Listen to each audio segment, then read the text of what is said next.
여러분 안녕하십니까. 아침의 매일경제 이상훈입니다. 빨갛고 노랗게 물든 단풍은요, 보기도 좋고 운치도 더하죠. 하지만요, 거리에 쌓인 낙엽은 문제를 일으킵니다. 지난 주말엔 하수구를 막아서요, 침수의 원인이 됐었습니다. 또 밟으면 미끄럽기 때문에 낙상을 일으킬 수도 있습니다. 단풍의 뒤끝이라고 할까요? 아무튼 주의하셔야겠습니다. 그리고 단풍이 좀 너무 몰려있으면요, 조금 신고를 하시든가 좀 치우시면 좋을 것 같습니다. 자, 일면기사 바로 출발합니다. 먼저 매일경제 보시죠. 자, 매일경제 일면 아래쪽에 있군요. 정부 포스코를 질타했다. 태풍 대처 미흡하다. 자, 벌써 시간이 꽤 지났죠. 큰 피해를 좀 일으켰는데요. 산업부 발표했습니다. 2조 매출 감소가 있다. 경영진의 사후 대응 아쉽다. 이런 의미가 있습니다. 포스코 경영진 굉장히 긴장할 것 같습니다. 다음 조선일보 보시죠. 바이든, 시진핑에게 북한의 책임 있는 행동을 촉구해야 한다. 인도네시아 지금 G20 정상회의 열리고 있죠. 그 기간 중인데요. 자, 미국과 중국 정상들이요 3시간 동안 대면을 했습니다. 3시간입니다. 굉장히 오래 만난 겁니다. 자, 바이든, 중국과의 신냉전은 불필요하다. 시진핑, 미국을 대체할 의도는 없다. 자, 그렇다면요. 일단 어느 정도 선은 넘지 않고 상대방에 대해서 살짝 뭐랄까요? 의중을 떠본 걸까요? 이런 내용 담겨 있습니다. 이번엔 서울신문 보시죠. 자, 이쪽 끝에 2단 기사로 있습니다. 이태원 유족 동의도 받지 않고 희생자 명단을 공개한 친야 매체 이렇게 돼 있습니다. 여기 보면은요, 매체 이름 적혀 있는데요. 지금 이 희생되신 분들 이름을 공개를 했어요. 희생자 비공개는 정부의 책임 회피다. 이런 주장을 내놨는데 지금 논란이 되고 있습니다. 마지막으로 국민일보 확인해 보겠습니다. 자, 역시 이쪽 끝에 있습니다. 빛나는 청춘 숨이 막힌다. 근데 여기서 말하는 빛이요, 반짝반짝 그 빛이 아닙니다. 큰 부담이 되는 그 빛을 말하는 겁니다. 여기 좀 더 보겠습니다. 체감 경제 고통 지수라는 숫자가 있습니다.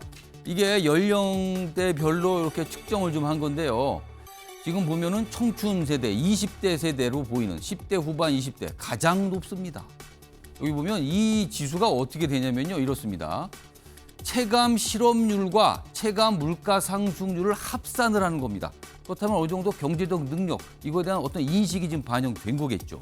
여기 보시면 고물가, 취업난, 부채 3중고에 시달리고 있다. 그러니까 같은 부담을 줘도 청년 세대의 부담은 더욱 크게 느껴진다는 거죠. 더욱 고통스러운 상황으로 인식하고 있다는 거죠. 자, 지금까지 일면기사 짚어봤고요. 오늘도 다양한 분야의 뉴스 준비되어 있습니다. 그리고 그 뉴스의 의미 깊숙하게 짚어주시기 위해 4분 자리하셨습니다. 한 분씩 소개해드리죠. 자, 오늘도요, 현역 국회의원 2분 자리하셨는데요. 우선 한 명 가장 맨쪽 첫 자리입니다. 윤두현 국민의힘 국회의원 나와 계시고요. 그 옆에는요, 박상현 더불어민주당 국회의원 자리하고 계십니다. 그리고 세 번째 자리에는요, 윤희석 전 국민의힘 대변인 나와 계십니다.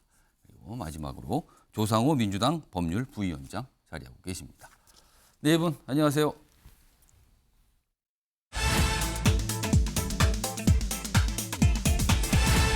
자, 아침의 매일경제 오늘의 첫 번째 이슈 키워드로 확인해 보겠습니다. 결국 공개입니다. 자, 그렇다면은 결국이란 말이 붙었으니까요. 그동안 공개가 어느 정도 예고가 됐었다. 이런 뜻으로 받아들여집니다. 자, 기사로 확인해 보겠습니다. 자, 매일경제 27면에 있는 기사인데요. 유족 동의 없이 이태원 희생자 명단이 공개가 됐다. 이거에 대해서 민변, 깊은 우려.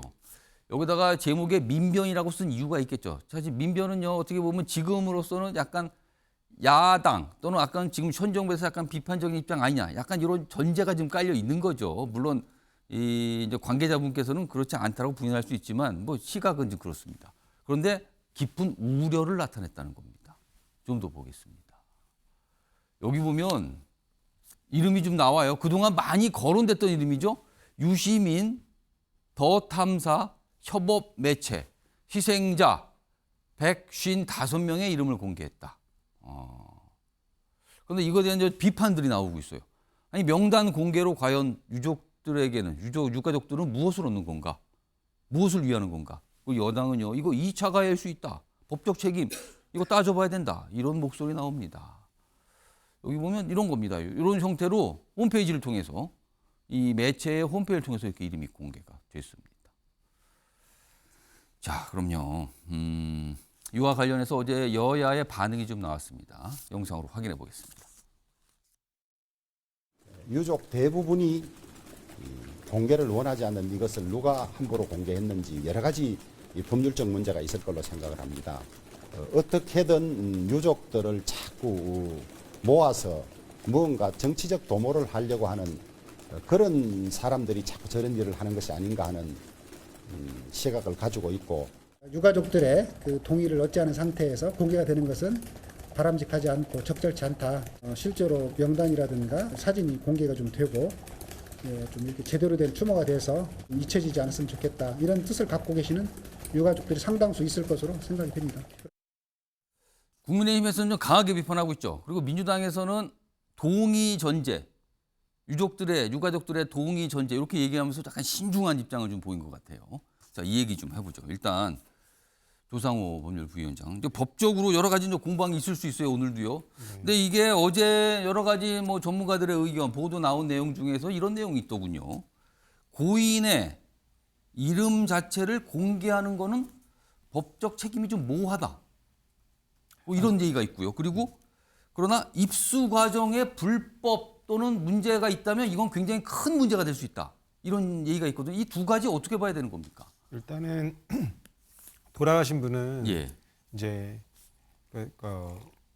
사자 명예훼손과 관련된 부분이거든요. 예. 근데 이 건 관련해서 이분들이 그 해당 명단에 이름이 공개됐다고 해서 일단은 정확하게 그분들의 그 인적 사항을 특정했다고 볼 수 있느냐라는 문제가 있고요. 예. 두 번, 왜냐하면 그 이름 하나 이름 석자를 지금은 가지고 이름만 딱 공개된 상황이죠. 맞습니다. 뭐 예. 거기 소속이라든가 그분이 뭐 활동했던 것들을 통해서 유추해서 실제 그분이 어떤 분이다라는 것까지 확인 가능한 정도의 정보가 제공됐다면 아주 구체적으로 추가적인 내용까지 있다면 그렇습니다. 그러면 예. 이제 뭐 이렇게 여러 가지 확인 과정을 예. 통해서 누군지 확인할 수 있는데 단순히 이름 석자만 공개됐기 때문에 해당 분이 실제로 누군지에 대한 특정이 어려운 점이 있고요. 예. 두 번째는 이분들과 관련해 가지고 이 명단에 들어갔다는 게 과연 그 사회적 가치를 저하시킬 정도냐. 왜냐하면 이분들이 무슨 나쁜 일에 연루된 게 아니, 뭐 불행한 일에 연루된 거죠 본인에게는. 굉장히 비극에 연루된 거죠. 것이긴 한데 그분들이 거기 희생자 명단에 희생자로 이제 대외적으로 공표된다고 해서 이분들의 사회적 가치나 평판이 저해되느냐? 예. 그렇게 보기는 어렵거든요. 그러니까 그런 부분에서 사자 명예훼손을 적용하기는 쉽지 않은 부분이 있고요. 그건 굉장히 좀 약간 모호하고 좀 그러니까 약간 좀 뭐랄까요 적용 가능성이 좀 낮아 보인다 이 말씀인가요? 네, 그렇습니다. 그런데 예. 그것과 별개로 만약에 예. 이제 유족들이 명시적인 반대 의사를 표시했음에도 불구하고 이름 석자가 공개됐다. 그러면 그 부분이 별도의 이제 민사상 책임이 문제가 다른 문제가 되는 거네요. 그렇습니다. 그거는 이제 별개의 문제고요. 근데 그런 부분 명시적인 반대 의사까지 확인했는데 했는지 여부는 다시 한번 예. 따져봐야 될 것이고, 그다음에 말씀하신 대로 이러한 개인 정보를 수집하는 과정에서 그러니까 이 명단의 입수 과정. 그렇습니다. 어찌됐든 개인 정보의 일부니까요. 그러니까 그 과정에서 뭔가 불법이 있다면 그 과정과 방법상의 불법에 별도의 법적 책임을 지는 건 별개의 문제입니다. 예. 조금 나눠서 봐야 되는 거네요. 상황이 여러 가지 좀 따져볼 지점들이 있네요, 지금요. 아무튼 이게 논란 대상으로 떠올랐거든요. 그동안 명단 사진 뭐 공개해야 된다 이런과 공개해서 안 된다 이런 주장들이 맞서군 상에서 딱 나온 내용이에요, 지금요. 자, 다음 기사 하나 더 확인해 보죠. 자, 여당은요, 유족의 2차 가해다. 그리고 민주당이 배우다. 이렇게 얘기를 합니다. 민주당이 사실상 배경이다. 그러니까 조장을 했다. 뭐 이런 시각 같아요. 그러자 야당은 동의 없는 공개 부적절하다. 약간 선을 그었어요. 그러니까 공개에 대해서는 긍정적이지만 이건 동의가 필요합니다. 이 부분을 강조한 거죠. 자, 희생자 명단 공개 파장을 낳고 있다. 이렇게 돼 있습니다. 그리고 여기 보시면 또 이런 내용도 있네요.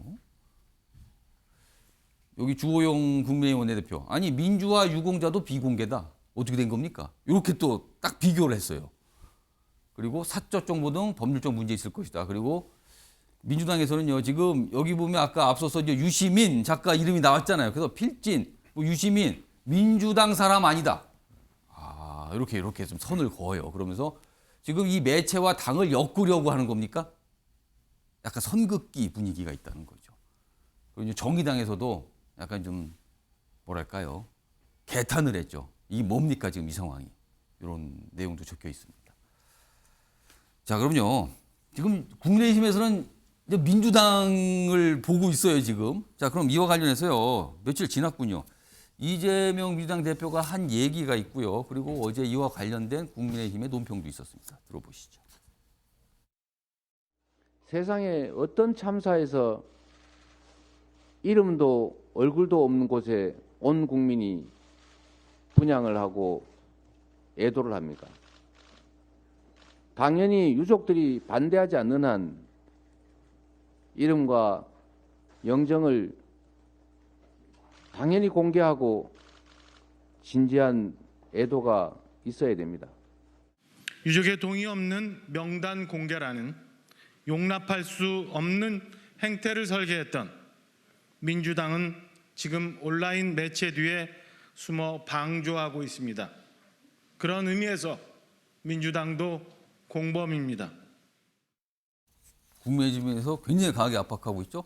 앞서서 뭐 이재명 대표도 그러고 어제도 뭐 민주당에서는 동의 전제하에 공개. 이건 괜찮지만 동의가 중요하다. 뭐 이런 부분 강조했거든요. 그런데요. 화면 보겠습니다. 이거 지난주에 꽤 많이 논란이 됐었잖아요. 지금 문진석 의원이 받은 이 문자 메시지인데요. 이게 지금 이 민주당 이 민주연구원 관련 인사로 알려졌죠. 이 보내신 분이. 자, 이태원 참사 애도 기간이 끝났음에도 희생자 전체 명단 사진 프로필 이거 왜 공개 안 되냐 이렇게 문제 제기를 합니다. 다음 보겠습니다. 그러면서 유가족과 접촉하던 모든 수단 방법을 동원해서라도 전체 희생자 명단 사진 프로필 확보해서 발표해야 된다고 얘기를 해요. 그러니까 요거는 앞서서 이재명 대표나 어제 민주당에서 내온 입장보다 좀 더 가는 거죠. 그리고 그 이후에 민주당에서는 이건 개인적 의견입니다. 그리고 동의가 필요하죠. 이렇게 약간 수습하는 분위기였거든요. 근데 이게 먼저 나왔었죠. 자, 유희석 전 대변인. 국민의힘 소속이시니까요. 국민의힘 내에서 분위기는 일단 민주당이 이거 내심 동조했다. 이렇게 판단하시는 겁니까? 적어도 그런 행동을 할 만한 분위기를 만들었다고는 봐야 되겠죠. 이재명 대표 방금 전에 영상에도 나왔지만 명단 공개해야 된다고 그랬고 지금 화면에 나오고 있는 저 문자 메시지 민주연구원 현직 부원장이 한 얘기인데 유가족을 접촉해서 모든 수단을 동원해서 명단, 사진, 프로필 다 공개돼야 된다. 이런 주장을 했었습니다. 예. 근데 막상 명단이 공개되니까 아무도 또 얘기를 안 해요. 마치 명단 공개하면 안 된다고 말씀하셨던 분들처럼 아무 얘기도 안 합니다. 제가 볼 때 과거의 안타까운 일을 상기시키게 되어 죄송하긴 하지만 세월호 때와 지금 이태원 참사를 동일시하면서 뭔가 정치 공세를 하려는 거라고 볼 수밖에 없어요. 그때 학생들이 주로 희생이 됐고 해서 명단이 공개됐던 것은 해난 사고기 때문에 희생자를 뭔가 이 수습을 하는 과정에서 신원 확인이 필요했기 때문에 명단이 나올 수밖에 없었던 사정도 분명히 있었습니다. 좀 오래 걸렸죠. 예. 사실은요 여러 가지 이제 뭐 구조 문제 그다음에 인양 문제 이런 게 좀 오래 걸렸어요. 있었죠. 그리고 예. 이제 학년 전체가 그렇게 됐기 때문에 예. 이 어떤 단일한 어떤 성격의 분들이 같이 사고를 당했기 때문에 명단 공개가 있을 수밖에 없었던 사정이 있었음에도 불구하고 이태원 참사의 경우는 전혀 다르지 않습니까? 그런데도 이거를 똑같이 놓고 하겠다는 거는 정치 공세하겠다는 거다. 우리가 이 생각 한번 해볼 수 있어요. 명단 공개 관련해서. 전교조 교사의 명단을 공개한 적이 있었죠. 조전혁 전 의원이. 그때 16억의 손해배상 그렇습니다. 판결을 받았는데 예. 그때 전교조 교사의 그 명단 관련한 그 공공성이 인정이 돼서 그런 배상 판결을 받았는데 지금 한번 보세요. 유가족 입장에서는 이걸 동의하지 않는 분의 입장에서는 본인의 어떤 가족이 희생당한 그분은 공공성과는 전혀 관련이 없는 거예요. 그 이름 공개되는 것은. 따라서 아까 조상호 대변인 말씀하셨지만은 법적으로 뭐 어떻게 소재하기가 어렵다고 말씀하신 것 같은데 예. 오히려 유가족 입장에서 보면 공공성 측면에서 볼 때 훨씬 더 법익 침해가 크다. 공공성이 없기 때문에 없는 걸 동의 없이 공개를 했기 때문에 예. 그렇게도 볼 수 있겠다. 이렇게 말씀드리겠습니다. 자, 요거 이제 박상 의원께 좀 질문 드리고요. 뭐 어차피 요거에 대한 어떤 또 의견 말씀해 주시고요. 일단 윤석열 전 대변인 국민의힘 입장에서 이제 민주당에 대해서 압박을 하면서 이걸 얘기하는 거예요. 내심 바란 거 아니냐 뭐 이런 시각이고요. 그리고 공개 여부에 대해서 그동안 민주당은 약간 좀 동의한 쪽이었는데 동의하면 지금이라도 공개할 수 있다 이런 입장이신 건지 아직도 어떻게 생각하시는지. 먼저 정확하게 이재명 대표 예. 좀 전에 보여주셔서 말씀을 드렸는데 이재명 대표께서 얘기하신 것은 예. 제대로 된 추모를 하자라는 취지의 말씀이지. 추모의 방점이 있었다. 예. 좀 전에 말씀드렸던 명단 공개하고 같이 엮어서 또 좀 전에도 화면을 예. 보여주시고 했기 때문에 제가 정확하게 좀 말씀을 드리고 알겠습니다. 싶습니다. 그리고 이번 그 명단 공개와 관련되어서는 민주당의 입장은 명확합니다. 예. 원칙적으로 그 가족들의 예. 동의 없이는 이런 것을 하면 안 된다라는 원칙을 처음부터 발표했고 예. 그리고 좀 전에 문진석 의원의 그 지난번 뭐 잘못된 저는 행동이었다고 생각하는데 그게 보여진 것이 예. 그게 뭐 여러분들이 그런 의견을 보내주셨을 때도 명확하게 그 자기가 해명을 했습니다. 거절해 이런 것은 예. 적절치 않다라고 입장을 밝혔기 때문에 예. 민주당의 입장은 명확한데 지금 오히려 국민의힘이 예. 이상민 장관의 사퇴가 이루어지지 않으면서 굉장히 이 사건 진상규명과 관련 코너에 몰린 상황에서 이것을 예. 더 정치 공세로 하는 자체가 저는 지금 상황상 적절치 않다고 생각이 들고요. 예. 지금은 정치권은 책임자를 규명할 수 있는 예. 토대를 만들고 그걸 지금 저희들이 주장하고 있는 국정조사죠. 예. 이런 것에 더 전념하고 함께 힘을 모아야 할 때죠. 이 문제를 가지고 더 정쟁화하는 것이 예. 오히려 올바른 추모의 방법이 아니다. 저는 이렇게 생각을 합니다. 자, 요거 윤주현 의원님 그다음에 조상호 변호사님도 발언 요청하셨는데 제가 뭐 겹치지 않는 범위에서 한 1분 정도씩 뭐 두 분 많이 말씀하셨기 때문에 1분 정도씩 시간 드릴게요. 우선 조상호 위원장께서 아마 뭐가 반론을 하실 것 같은데 아까 뭐 손 반론은 아니고 들었었어요, 좀 먼저. 정적인데요. 예. 제가 말씀드리고 싶었던 건 그 지금 윤희석 대변인님께서 뭐 예. 소를 제기도 안 예, 될 거다 이런 말씀하셨다는데 그게 아니고 예. 형사상 책임은 좀 모호한데 만약에 아까도 말씀드렸듯이 유족의 뭐 객관적 의사에 명백히 반해서 동의하지 않았는 예, 그렇습니다. 상황에서. 이거를 공개하게 되면 민사 책임이 발생할 여지는 그건 있다는 가능하다. 겁니다. 예, 그런 취지고요. 그다음에 예. 뭐 성수대교 붕괴나 시랜드 참사 같은 사건에서 예. 그런 사건은 이제 단발적인 사건으로 바로 그 상태에서 예. 피해자들이 확정됐음에도 불구하고 이제 그 부분이 공개됐던 이유는 개별적으로 안타까운 사연들이 뭐 명단 공개 형태가 아니고 기자들의 적극적인 예, 취재에 예. 의해서 유족들의 의사가 확인된 상태에서 공개됐거든요. 그렇죠. 그건 유족들이 또 동의를 하는 걸로 그렇습니다. 볼수 있는 그런데 거죠. 이번에 보면 저희 민주당 당사를 찾아오신 유족분들도 그렇고 예. 유족들의 어떤 목소리가 가려지고 덮여지고 은폐된다고 느껴지는 그런 서운함들이 있으세요. 그래서 그런 부분에 대해서 정부 여당이 좀 더 예. 세심하게 살펴야 된다. 그 부분은 반드시 지적하고 싶습니다. 알겠습니다. 윤두현 의원님. 뭐 예. 세 분 말씀하셨는데 어떻게 들으셨습니까? 예, 그 이상민 장관의 이제 사퇴 문제와 관련해서 예. 이게 그 이상민 장관이 있으면 진실 규명이 안 된다는 전제에 동의를 할 수가 없습니다. 예. 2003년 그 프랑스에서 이 유럽에 예. 폭염이 덮쳤을 때 그 프랑스에서 도시에 남아있던 그 노인 10,000명 가까이가 숨졌습니다. 예. 그런데 1년 뒤에 원인 그리고 그 책임자 문책 그리고 대책 예. 재발 방지를 위한 대책이 나왔습니다. 그 사이 그걸 가지고 정치적으로 이용하는 게 없었습니다. 예. 방금 이야기한 것처럼 일이 생기면 무조건 장관 잘라라. 국정조사하자. 이건 과하다. 예. 진실 규명이 원인이 어느 정도 예. 파악된 다음에 해야 되지 시작도 안 했는데 무조건 예. 안 된다 하라는 것은 좀 과하다라는 알겠습니다. 말씀을 드리려고 했습니다. 이상민 장관 관련된 내용은 뒷부분에 좀 준비돼 있어요. 뭐 이따가 좀 그 기사도 있어서 좀 다뤄볼 예정이고요. 다음 내용 좀 보겠습니다. 어제 또 이 내용 가지고 정치권이 발칵했죠. 신부 2명이 어제 있었는데요. 각각 성공회 신부, 그다음에 카톨릭 신부입니다. 약간 좀 다르죠, 여기는요. 근데 윤석열 대통령 전용기 추락 염원 각각 글과 사진을 SNS에 올렸는데 이게 논란이 된 겁니다. 추락 염원. 추락을 염원한다. 여기 보면 이제 이거에 대해서 이제 전반적인 반응은 이건 도를 넘었다 좀. 그리고 성직자분들 아니십니까?라는 반응이 많았어요. 여기 뭐 중간에 보면은 나와요. 여기 뭐 이름도 좀 구체적으로 나오는데 추락 글을 올렸다. 이거 성공회 신부신데요. 추락 이런 글을 올렸다가 논란이자 삭제를 했는데 이제 성공회 대전교구가 사제직을 박탈했습니다. 여기서도 굉장히 당황한 거죠.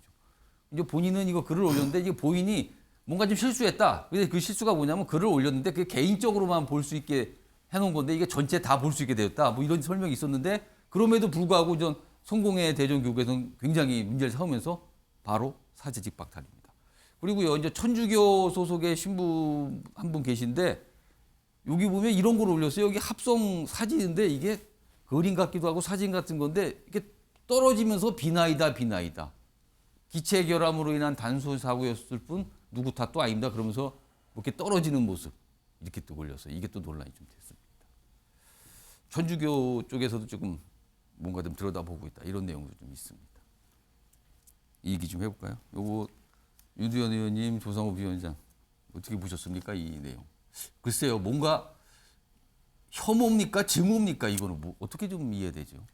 이건 뭐 혐오와 정오가 섞여 있다고 봐야 되겠죠. 근데 처음 이 이야기를 듣고 예. 진짜 깜짝 놀랐어요. 경악할 일입니다. 내 눈과 귀가 잘못되지 않았나 의심할 정도였죠. 예. 비행기가 추락하면 어떻게 됩니까? 누가 다치고 누가 죽습니까?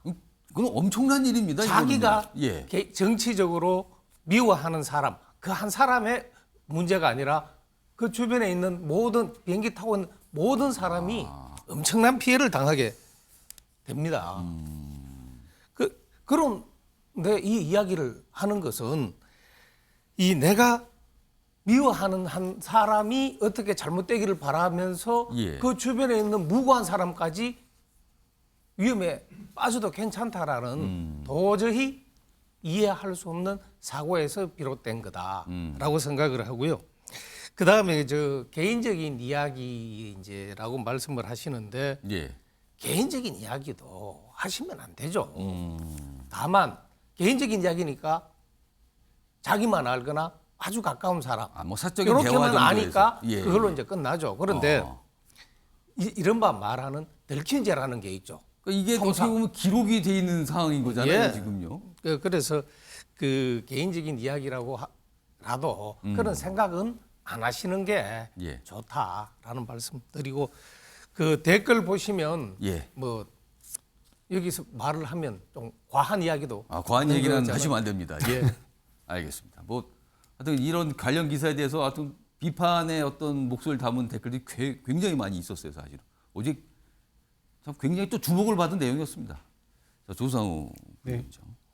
특히나 성직자들, 그러니까 종교인이시잖아요. 네. 이런 분들이 이런 글 썼다는 것에서 더 약간 좀 비판이 있는 것 같아요. 네, 그렇습니다. 왜냐하면 뭐 개인적인 어떤 불행이 닥쳤을 때 그래가지고 어떤 후속으로서의 뭐 장례 절차라든가 분양 절차라든가 그런 것들은 그분들의 개인적인 어떤 종교라든가 아니면 믿음이나 신념에 따라 가긴 하지만 대형 참사가 벌어졌을 때 항상 각 종파가 예. 뭐 이렇게 대규모 어떻게 보면은 추도 미사라든가 종교계 쪽에서 각각 하죠. 이런 예, 거를. 그렇습니다. 그런 부분이 굉장히 활발하게 이루어지는 이유 중에 예. 하나는 종교가 갖고 있는 기본적인 특성이 가장 그 우위에 두고 있는 게 생명권이거든요. 예. 그 생명 보호에 관한 부분에 관해서 물러섬이 없는 부분들이 많습니다. 그래서 때로는 그 생명이 단순히 그 어떤 사람의 목숨을 떠나서 예. 만물 내지는 뭐 우리가 얘기하는 동물 뭐 이런 것들까지도 전부 다 이렇게 추모하고 그 부분들을 보호하기 위해서 또 오랫동안 환경과 운동가들과 투쟁을 벌이기도 하고 이런 일들도 많거든요. 근데 그런 측면에서 볼 때 그 생명 보호에 가장 앞장서야 할 어떤 종교 지도자나 이제 사제가 예. 이런 생명에 대한 부분을 좀 경시하는 듯한 메시지를 낸 부분에 대해서는 예. 이제 그런 부분에서 국민 여러분들이 많은 부분에 약간 공분을 일으키거나 공감하지 못하는 측면이 있는 것 같고요. 정말 지금 저 사제분께서 저 이태원 참사에 대해서 깊이 애도하는 그런 부분이 있다면 예. 원래 그 갖고 계시는 그 활동의 영역이 딱 거기에 부합하기 때문에 그렇죠. 그 부분에 좀 충실하게 해서 예. 좀 국민 여러분들 전체에 대한 마음을 좀 이모해 주셨으면 좋겠다. 그렇게 말씀드리고 싶습니다. 그러니까 성직자.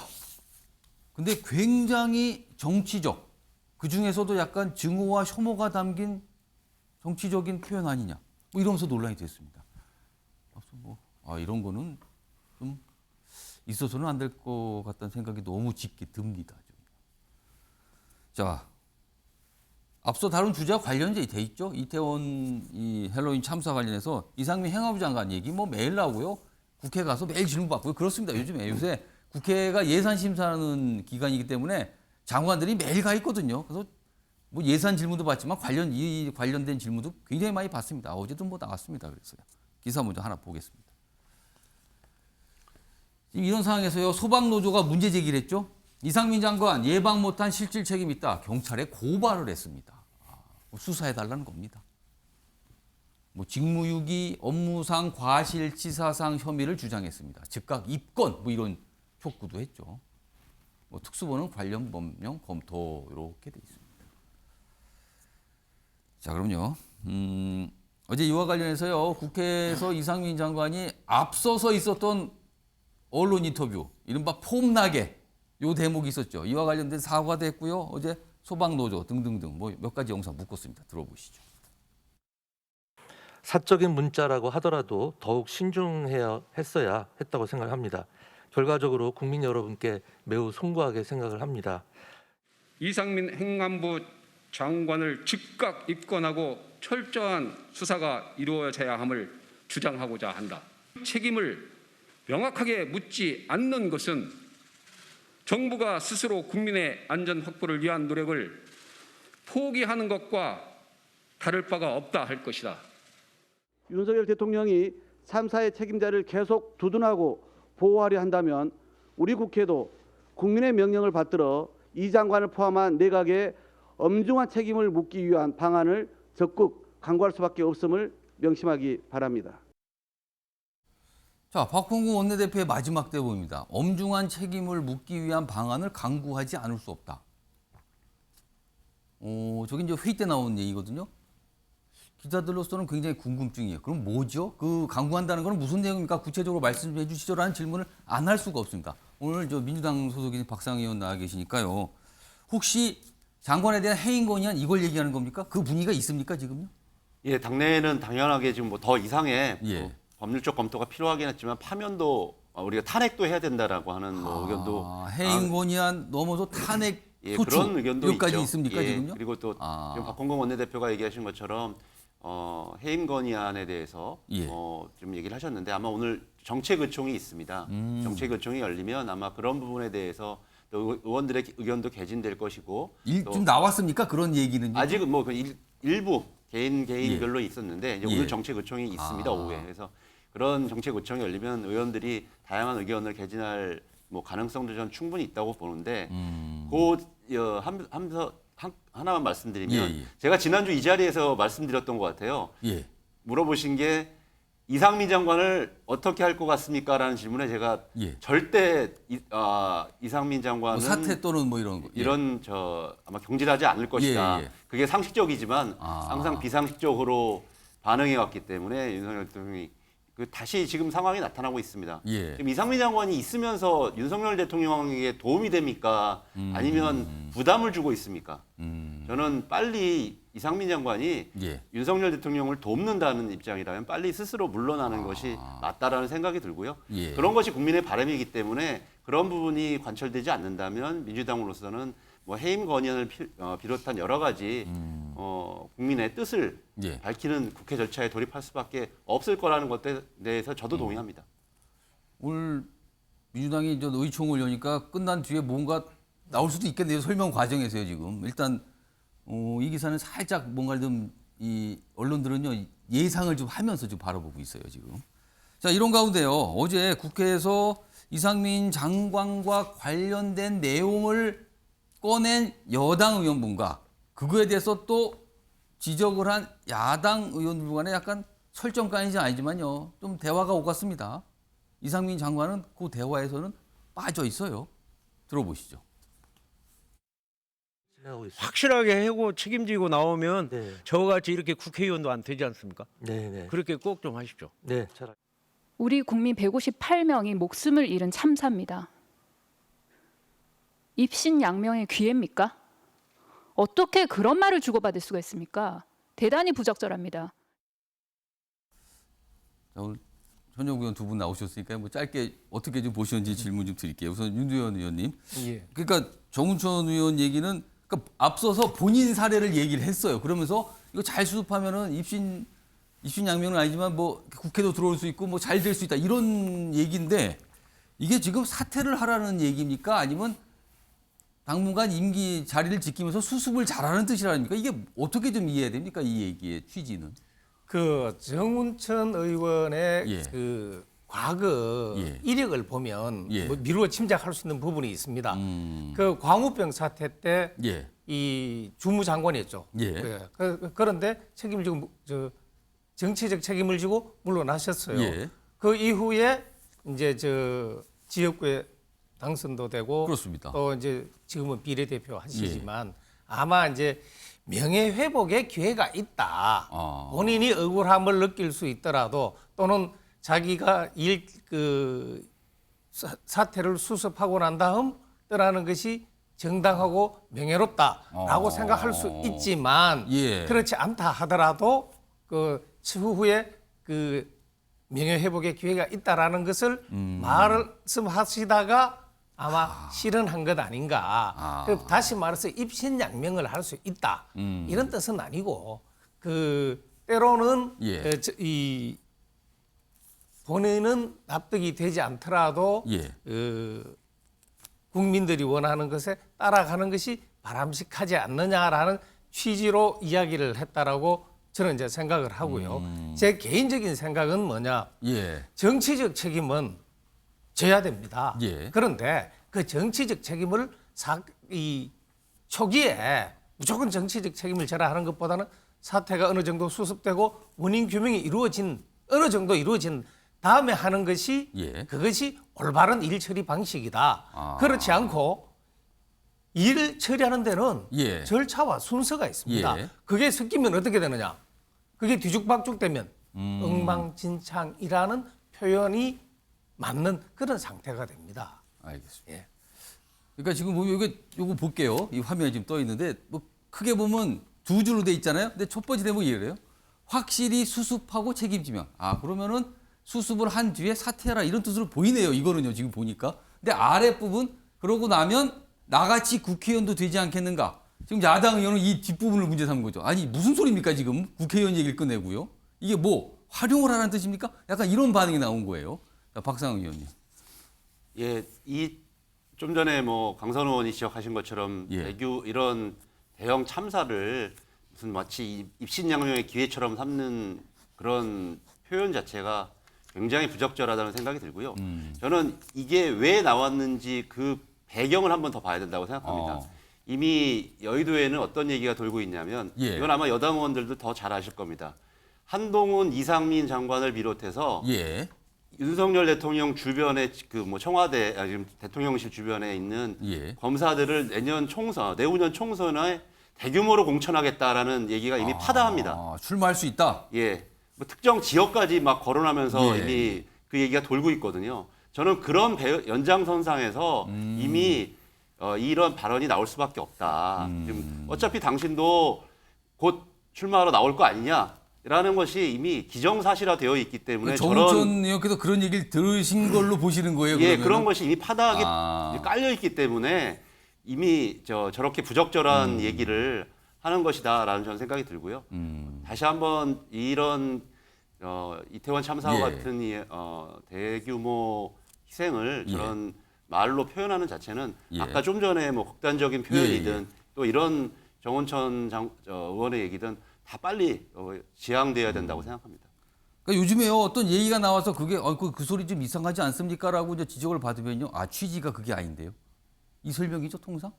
그럼 처음부터 취지에 맞는 표현과 설명을 하셨으면 하는 좋겠는데 그게 좀 참 안 되나 봅니다. 유희석 전 대변인이 발언 요청하셨어요. 제가 짧게 말씀 안 드릴 수가 없는데 저희 당 사정상 지금 어떤 특정 지역에 누구를 어떻게 공천하겠다 이런 얘기가 나올 계제가 아닙니다. 지금 조광특위 이제 막 시작을 했고 그렇죠. 그 결과 기다리고 거기에 응모하고 이런 분들 많은데 저희 당 사정을 얼마나 잘 아시는지 모르겠지만 그런 발언 좀 부적절하다고 생각합니다. 알겠습니다. 국민의힘 내부에서 지금 그런 거 얘기할 상황 아니라요. 약간 반박을 해주셨어요. 뭐 참고하시기 바랍니다.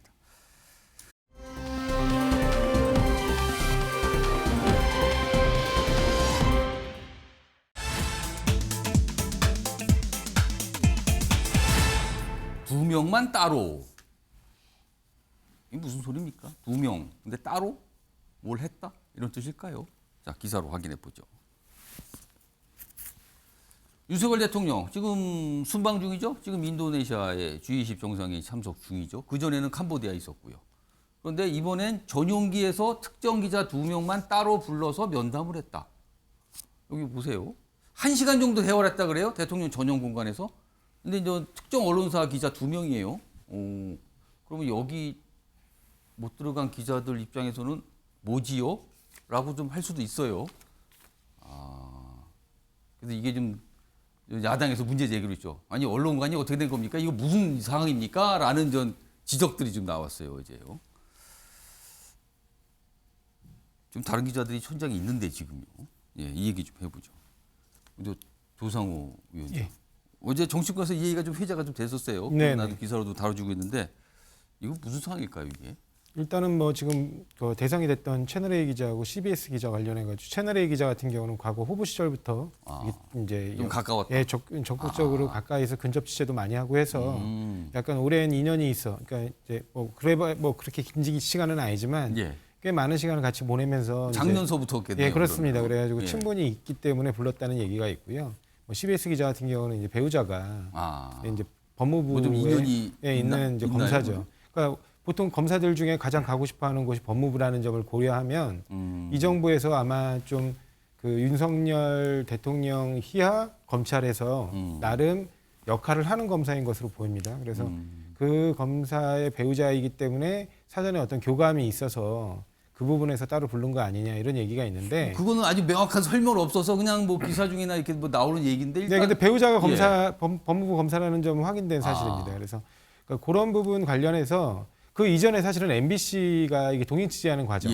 근데 그 동행 취재에 대해서 1호기 탑승을 거부했고 그런 부분에 대한 이제 많은 언론단체 비판이 있었고요. 그 과정에서 한겨레라든가 경향 같은 경우는 그 취지에 반대하기 때문에 도저히 함께할 수 없다 그래서 같이 동반해서 1호기 탑승을 거부한 그 상태에서 지금 벌어진 일이거든요. 그리고 그 이후에도 이제 한미 정상회담 취재가 그 근접 취재가 제한됐다라는 거에 대해서 기자단의 불만들이 많았습니다. 근데 그런 와중에 특정 언론사의 기자 2명만 따로 불러서 1시간가량 대화, 사실상 이제 인터뷰잖아요. 그러니까 비공개 인터뷰를 진행하게 되면 굉장히 제한적으로 본인이 원하는 기자 내지 매체에 대한 취재 접근만 허용하겠다. 그 나머지 기자들에 대해서 일반적인 취재 접근을 굉장히 어렵게 하겠다는 취지로 보이거든요. 정상회담의 기본적인 그 풀 취재조차 제한하면서 특정 기자 2명에 대해서만 저렇게 그 배려를 하는 거는 어떻게 보면 국민들은 사실은 이게 1호기가 국민의 세금으로 운영된다면 그 대통령실이라든가 현 정부의 비판적인 언론이 취재한 내용의 보도도 듣고 싶어하고 좀 나름 호의적인 그 접근을 하는 언론에 대한 취재 보도도 듣고 싶어하고 또 그게 알 권리가 있는 거거든요. 근데 그거를 그렇게 선택적으로 운용하는 부분은 언론의 자유에 대한 기본적인 인식이 이 정부가 제대로 하고 있는 것이냐. 국민의 알 권리나 국민이 정부 여당의 어떤 핵심 정보에 대해서 접근하는 데 대해서 그 기본적인 어떤 언론 철학에 문제가 있는 거 아니냐. 그런 부분을 지적하게 되는 거죠. 여기 좀 기사로 소개해드리죠. 이 아랫부분 좀 크게 보겠습니다. 2명의 기자 얘기가 나와 있는데요. 그러니까 캄보디아에서 인도네시아로 이동하는 그 사이였어요. 뭐 그 사이인데 여기 있습니다. 아랫부분입니다. 전용기가 이륙한 지 1시간가량 지났을 때 승무원이 2 기자에게 메시지를 전달했다. 그렇겠죠. 만나자는 메시지 뭐 이럴 수도 있어요. 이들은 전용기 앞쪽에 있는 대통령 전용 공간으로 가서 만난 거예요. 그리고 이 모습을 이 기자가 앞쪽으로 가는 모습을 여러 명의 기자들, 지금 여러 명의 기자들이 동행 취재하고 있거든요. 목격을 했다. 그리고 2 기자는 친분이 좀 윤 대통령과 친분이 가까운 걸로 알려져 있다. 이렇게까지 기사에 소개돼 있습니다. 윤석 전 대변인. 그러니까 전달해서 가서 뭐 이렇게 만났다 이거잖아요. 이걸 좀 어떻게 보고 계시는지, 그리고 만약에 윤석 전 대변인이 대통령실 참모를 하면 이 상황을 좀 어떻게 좀 받아들실까요? 궁금합니다. 전용기 안에 이 참모진 그리고 이제 기자 요 분들의 이제 구획이 나뉘어져 있죠. 그렇죠, 앉아 계신 구역이 기자는 뒤쪽에 뒤에 있죠. 앉고 이제 앞에 뭐 대통령 비롯한 분들이 앞에 앉고 하는데 중간 중간 비행 중에 왔다 갔다 하기도 합니다. 그런 상황이고 정확한 거는 제가 보지 못해서 모르겠지만 그 대통령실 관계자 해명이 있지 않습니까? 예. 평소 인연이 있어서 편한 대화를 한 거다. 취재와 무관하다. 만약에 아까 조상호 대변인 말씀하셨듯이 두 기자만 불러서 뭔가 비공식 인터뷰를 했다. 그럼 정말 큰 문제가 되겠죠. 근데 이 해명에 의하면 예. 편한 대화를 했다. 이 정도로 봐야 되는 것임에도 불구하고 이번 순방 과정에서는 출발 직전에 MBC의 탑승 관련한 문제 그리고 말씀하셨듯이 정상회담의 취재가 허용되지 않았던 부분 물론 그 부분은 얘기를 했습니다. 한미 한일 전송만 들어갔었다. 두 기자들 국가가 취재가 뭐 안 합의했다. 됐다. 예, 근데 문재인 한미일 삼국 정상회담 때는 오픈이 됐잖아요. 그렇죠. 우리가 그걸 막으려고 했으면 그것까지 막았겠죠. 그는 정상들 간에 국가들 간에 어떤 합의에서 된 거라는 말씀을 드리고 이런 상황이 그렇습니다. 이 기사도 이제 전용기에 탑승하지 않은 매체에서 이제 나온 기사인데 뭐 취재를 통해서 이제 썼다고 저기 적어놨어요. 그렇죠. 바람은 전용기에서 이 상황을 지켜본 매체에서 좀 더 정확한 보도를 좀 해주셨으면 좋겠어요. 네. 그럼 귀국하면 좀 어떻게 설명이 있을지 모르겠습니다. 그러면은 앞으로 해외 순방 때마다 이런 비슷한 일이 있어도 크게 문제가 없다고 보시는 겁니까, 그럼? 보여지기에 따라 다르다고 저는 보는데 지금 예. 이 상황에서 예. 지금 MBC 취재 전용기 탑승과 관련한 문제가 있은 다음에 예. 계속 일어나니까 취재진과 예. 이 대통령실 간의 분위기가 그렇게 좋지 않은 가운데 나온 보도이기 때문에 물론 오해받을 소지가 있을 수 있다고 인정합니다만은 예. 이렇게까지 뭐 언론 자유라든지 언론에 대한 예. 어떤 구분을 짓고 하는 거 아니냐 이런 식의 지적은 조금 너무 나간 얘기다. 이 정도 말씀드리겠습니다. 그러니까 이 기사는 굉장히 비판적으로 썼죠. 이거에 대해서 이 상황에 대해서 지금 그래도 MBC 관련 문제까지 요 기사에 담겨 있습니다. 다 화면을 좀 보겠습니다. 잠깐 아까 언급하셨는데요. 대통령실 관계자의 설명이에요. 그러니까 이겁니다. 대통령과 평소 인연이 있어서 이동 중 편한 대화를 나눴을 뿐 취재와는 무관하다. 이렇게 또 설명이 있습니다. 이것도 뭐 취재를 통해서 이렇게 좀 적어놨습니다. 자, 이 얘기도요. 박상혁 의원님, 윤두현 의원님, 이 순서로 좀 질문 드리겠습니다. 이 해명 어떻게 좀 보셨습니까? 해명이 아니라 뭐 비공식적인 설명이죠. 질문이 있으니까 어떻게 들으셨습니까? 그러니까 이번 순방을 가기 전부터 이 대통령 전용기를 사유화하고 언론의 취재를 제한하는 문제로 굉장히 심각한 뭐 우리 정치권의 문제가 되어 있지 않습니까? 그런 가운데서 지금 해명 자체도 굉장히 사적입니다. 평소 인연, 편한 대화. 대통령은 공인이고 언론은 국민을 대신해서 물어보는 관정이 우리 언론의 역할이 있는데 거기에 편한 대화가 과연 어떤 것입니까?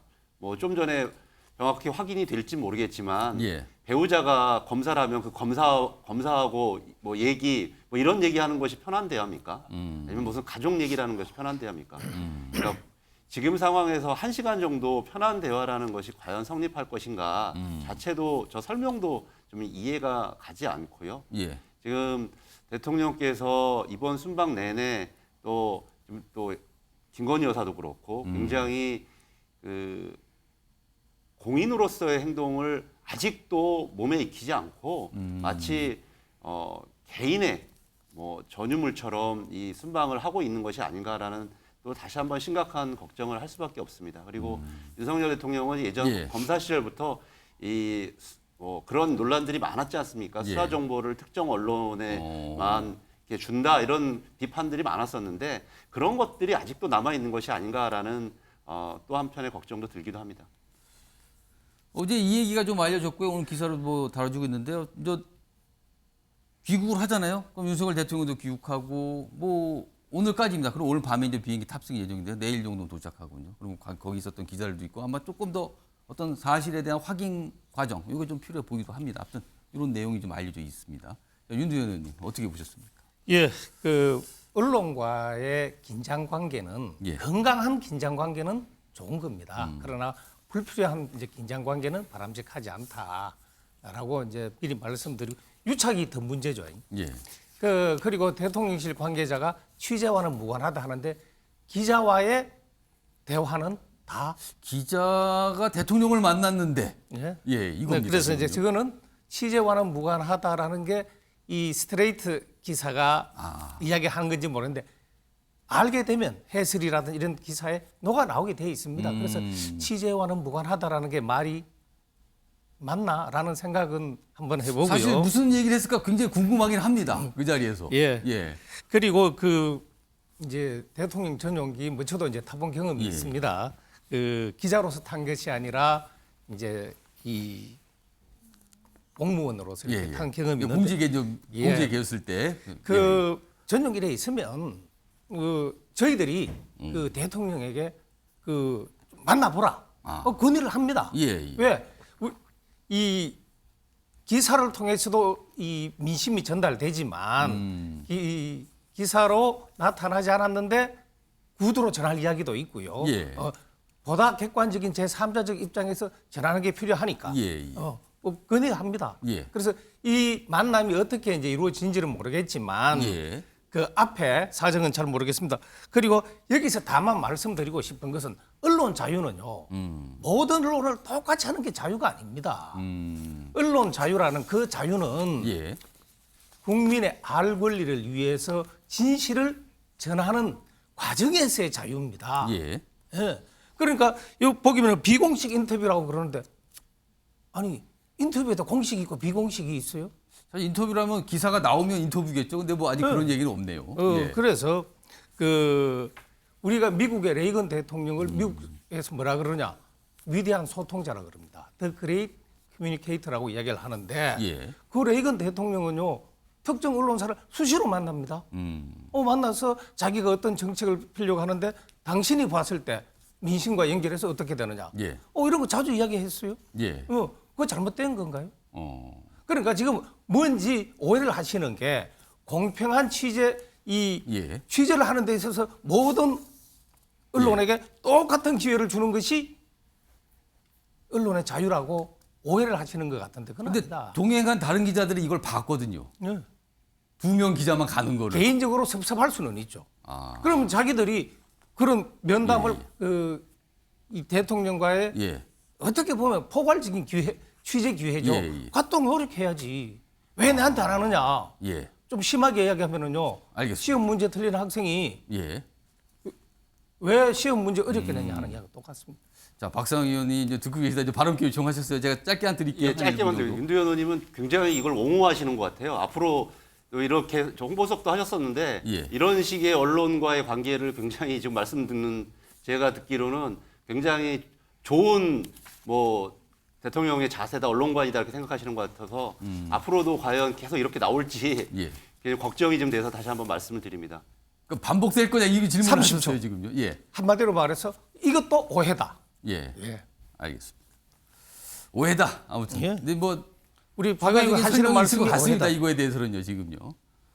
오늘 그 기사로 나와서 좀 따로 봤습니다. 자, 그런데요. 지금 사실 이 여러 회의가 있었잖아요. 캄보디아에서는 아세안 정상회의, 뭐 동아시아 정상회의 등등등 그리고 양자회담, 뭐 다시회담 있었고요. 지금 G20입니다. 그런데 G20에서 막상 가장 중요한 거는요. 미국과 중국의 정상이 만났다. 이거거든요. 오늘 참 많이 다뤄지고 있는데요. 뭐 기사만 좀 소개해 드리겠습니다. 여러 가지 관점이 있을 수 있는데 뭐 이런 내용입니다. 첫 번째 기사입니다. 자, 경쟁이 충돌로 변하지 않게 G2 미국과 중국입니다. 강대강은 일단 피했다. 서로 불편하고 뭔가 탐색도 필요한데 일단은 세게 부닥치는 일은 없었다는 거죠. 합의문 논의, 일반 회담과 달리 양국 정상 간 탐색전 성향이 짙었다. 이렇게 돼 있습니다. 자, 그럼요. 두 정상이 만나는 모습 영상으로 담았습니다. 보시죠.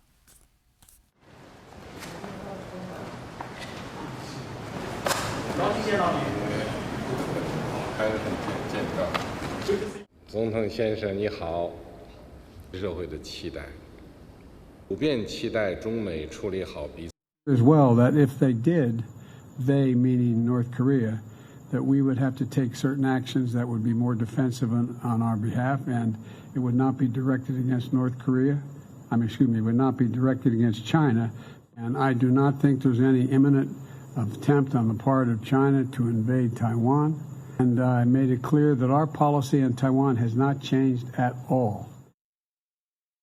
그러니까 어제가 정상회담, 뭐 참모들 참석했죠. 그리고 끝나고 나서 뭐 각자 또 입장을 냈고요. 그리고 바이든 대통령은 특히 이제 기자회견을 통해서 뭐 질의응답도 있었습니다. 근데 아까 영상 보셨지만요, 글쎄요. 장소가 어딘지 모르는 상태로 보게 되면 시진핑 주석이 주최한 행사 같기도 하네요. 시진핑 주석은 서 있고 바이든 대통령은 걸어오는 모습이 또 있었습니다. 아마도요. 일부러 그러지 않았나 싶기도 한데요. 각국 정상의 움직임은요. 다 계산된 게 많거든요. 기사 하나 더 있습니다. 뭐 이것도 마저 소개해드리죠. 바이든 시진핑 핵심 현안 대만. 이거 재확인했다. 대만에 대한 입장들 낸 거에 각각. 다르죠, 방향은. 근데 북핵 얘기도 꺼내긴 했어요. 바이든 대통령 기자회견 중에 설명을 했었는데만 아무래도 후순위 아니냐. 우리로서는 이게 좀 선순위여야 되는데 약간 뒤로 밀린 것 같다. 이런 인상을 줄 수 없다는 겁니다. 뭐 G2 정상들의 어디 내용 이렇게 좀 소개하고 있습니다.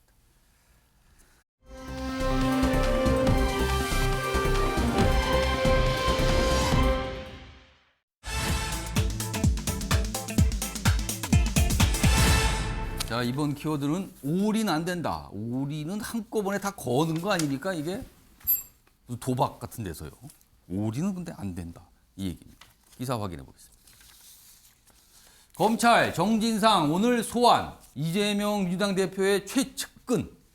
지금 이 당대표 정무조정실장 이렇게 맡고 있죠. 오늘 소환이랍니다. 예고돼 있고요.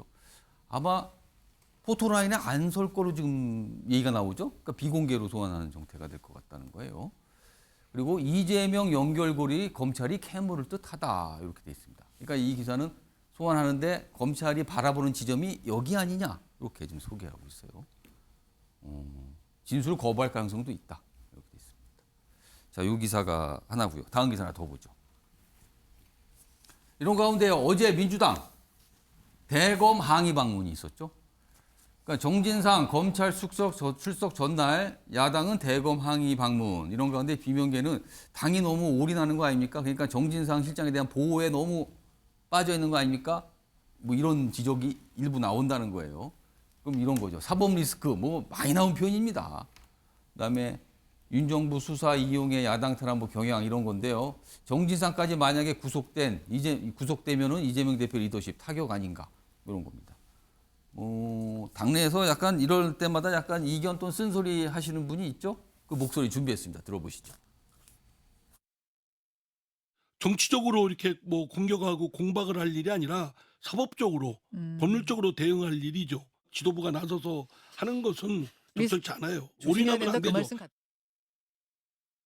자, 윤석 전 대변인 그다음에 조상호 위원장께 이 기사에 관련해서 그러니까 민주당 일각에서 이거 당이 너무 올인하고 있다. 이거 과잉이다. 이거 뒷감당하기 어려운가. 뭐 이거예요, 지금요. 어떻게 보셨습니까?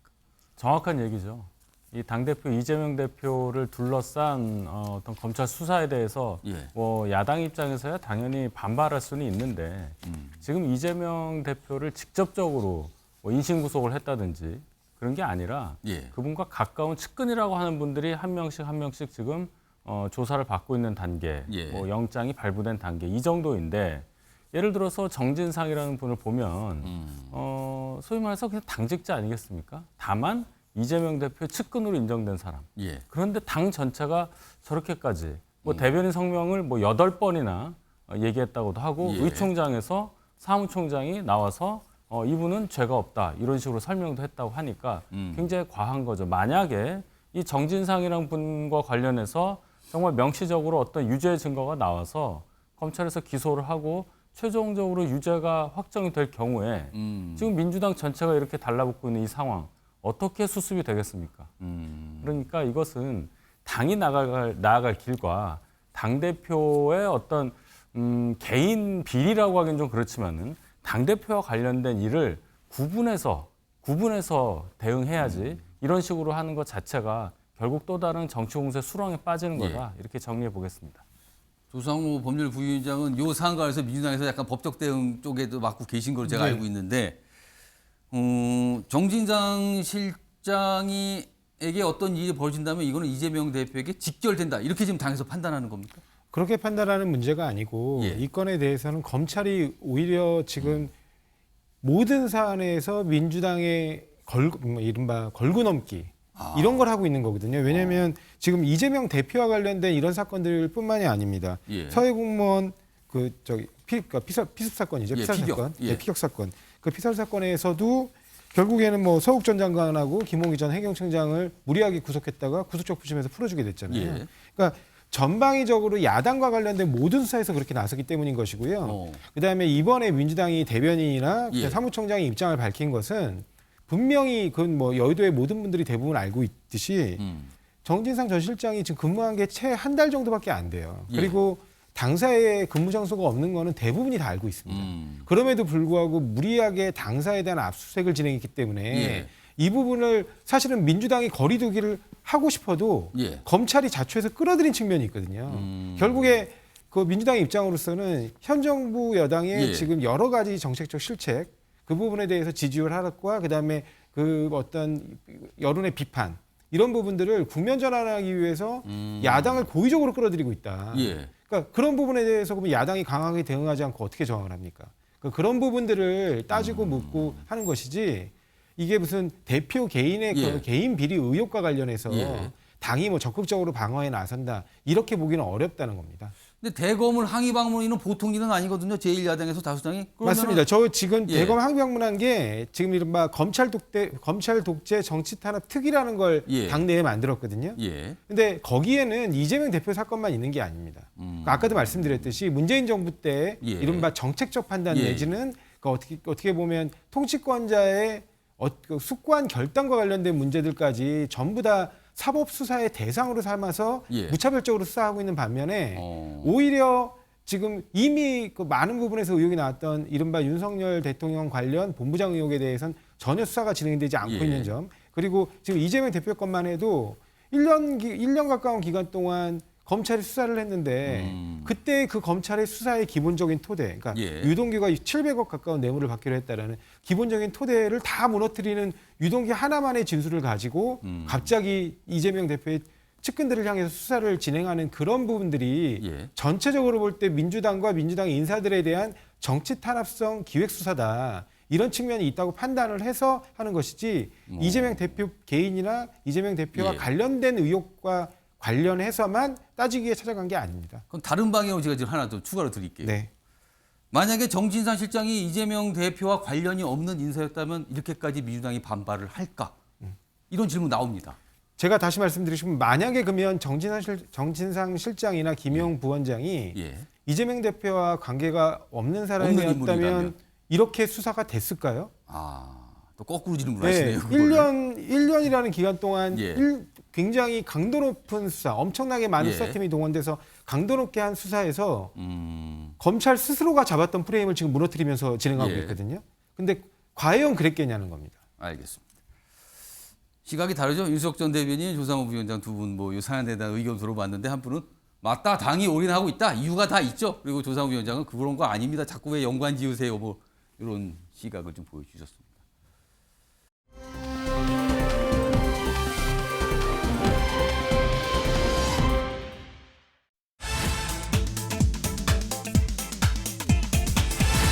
금투세입니다. 금투세. 세금이죠. 줄임말이죠. 금투. 금융이 들어가고 투자가 들어가는 세금입니다. 자, 기사로 확인해 보죠. 여기 있습니다. 금융투자소득세. 그러니까 쉽게 말씀드리면 주식 투자를 해서 일정 금액 이상 수익을 나면 그거에 대해서 세금을 물리겠다. 이겁니다. 이게요. 그동안 안 하고 있었는데 유예를 시켰거든요. 적용이 돼야 되는데 유예. 미룬 거죠. 그 내년부터 적용이 되는 걸로 지금 돼 있습니다. 원래 이제 정해놨어요. 그런데 금투세, 개미들 거센 반발, 그러자 밀어붙이던 민주당 유예 검토. 그러니까 민주당은 이 금투세 도입 이거 해야 된다. 뭐 유예 이런 거 필요 없다. 이런 입장이었는데 지금 유예 얘기를 살짝 꺼내기 시작했어요. 민주당에서요. 국민의힘은 이거 유예해야 된다. 그다음에 민주당은 유예하면 안 된다. 이거였는데 민주당이 약간 입장을 바꾸는 듯한 모양새인데요. 보죠.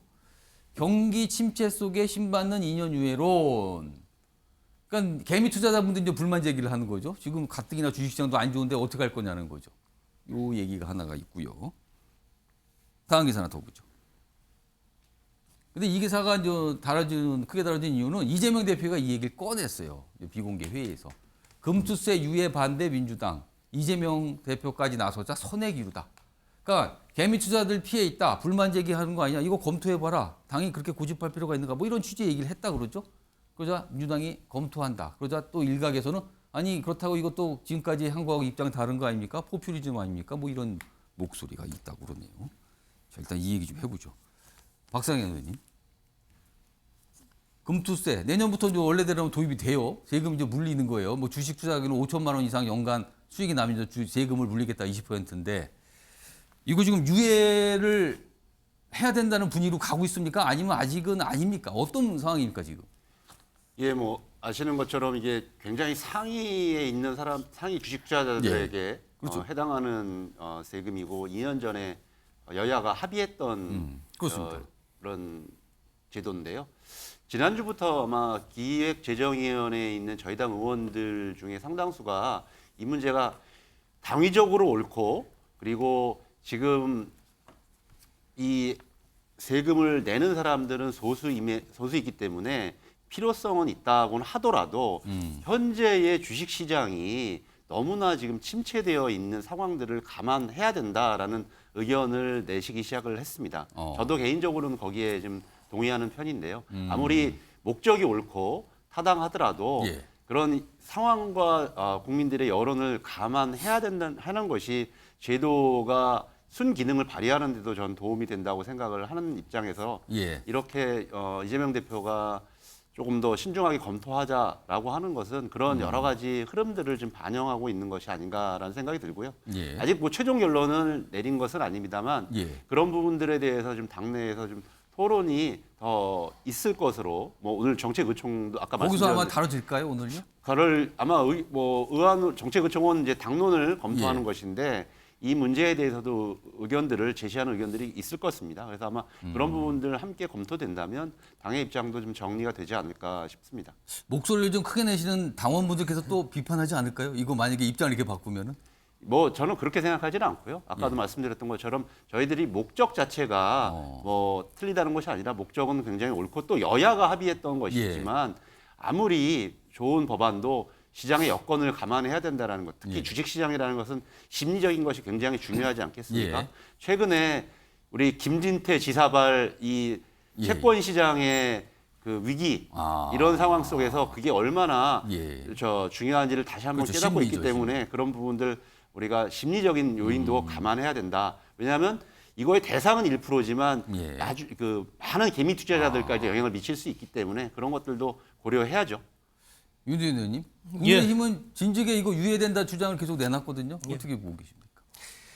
이 조세 원칙에 있어서 이 소득이 있는 곳에 세금을 내야 되고 그다음 그 세원은 넓고 가볍게 해야 된다라는 것도 있습니다. 그래서 그 목적에 이 금투세가 그 적합한 그 반은 맞지만 지금 금융시장, 주식시장이 워낙 좋지 않습니다. 이 사람 환자로 따지면 건강하려면 운동해야 돼. 그래서 그렇다고 해서 중환자에게 격렬한 운동 시키면 그게 사지로 몰아가는 거죠. 그렇기 때문에 이 지금 주식 시장이 좀 보다 좀 활성화되고 이 도입도 주식 시장이 한참 호황일 때 들어오게 만드는 그 반이거든요. 우선 지금은 그 주식 시장 좀 활성화하고 거기에서 투자자들이 좀 부를 축적하고 또 그래서 삶의 질이 높아지고 이렇게 하는 것이 우선은 맞다. 그래서 이걸 폐기론이 아니라 유예론이잖아요. 미루자는 거죠, 적용. 그리고 뭐 이런저런 그 이재명 그 민주당 대표께서 입장을 약간 선회한 것처럼 이렇게 보이는데 그 배경을 두고 이런저런 이야기가 있습니다만은 그러나 그것을 다 차치하고라도 올바른 방향으로 나아가고 있는 것이다라고 그렇게 말씀드리겠습니다. 두 분 얘기 들어보니까 여야가 이건 어떻게든 합의를 할 것 같네요. 연말쯤에. 왜냐하면 당장 내년부터 적용이 되거든요. 그냥 두면은요.